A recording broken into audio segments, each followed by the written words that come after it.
ഹന്നയുടെ ഒരു പ്രാർത്ഥന, ആ പ്രാർത്ഥന കഴിഞ്ഞപ്പോൾ ഹന്നയ്ക്ക് തന്നെ മനസ്സിലായി ഇത് ദൈവം കേട്ട വചനം പറയുന്നു, അവളുടെ മുഖം പിന്നെ വാടിയില്ല. 1 വർഷം കഴിഞ്ഞിട്ടാണ് കൊച്ചിനെ കിട്ടുന്നത്, പക്ഷേ അവൾക്ക് ഉറപ്പായിരുന്നു പ്രാർത്ഥന കൊള്ളേൻ്റെ അടുത്ത് കൊണ്ടു.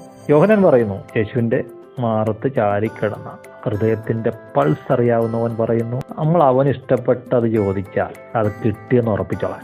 അപ്പൊ ഈ യോഹന്നാൻ അല്ലെങ്കിൽ ഹന്ന ഇവരൊക്കെ ഇങ്ങനെ പ്രാർത്ഥിക്കാൻ എങ്ങനെ പഠിച്ചത്?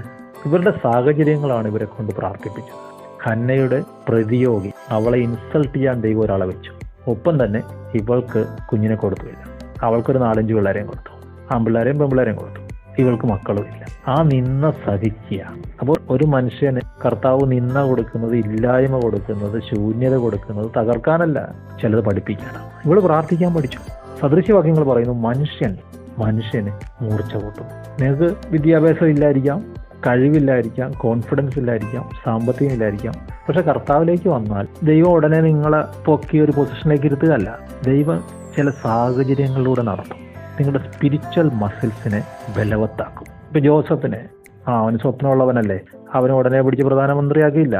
അതുപോലുള്ള സാഹചര്യങ്ങളിലൂടെ കൊണ്ടുപോയി 30-ാമത്തെ വയസ്സെത്തിയപ്പോൾ അവൻ മിടുക്കനായി. ആ പൊസിഷൻ വഹിക്കാനുള്ള ജ്ഞാനവും ദൈവം കൊടുത്തു. അധികാരം പ്രാപിക്കാൻ തക്കവണ്ണം അവന്റെ അകത്തെ മനുഷ്യനെ ബലപ്പെടുത്തി.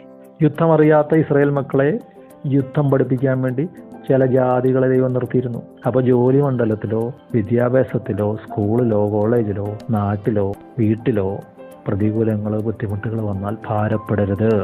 നിങ്ങളെ പ്രാർത്ഥിക്കാൻ പഠിപ്പിക്കാനാണ്, നിങ്ങളെ ആത്മീയ യുദ്ധം പഠിപ്പിക്കാനാണ്, സൗമ്യതയുള്ളവനാക്കാനാണ്, താഴ്മയുള്ളവനാക്കാനാണ്. അത് നന്മയ്ക്കാണ്.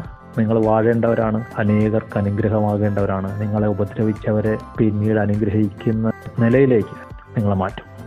സന്തോഷത്തിൻ്റെ, സമാധാനത്തിൻ്റെ, ജയത്തിൻ്റെ നല്ല സംവത്സരങ്ങൾ ദൈവം തരും.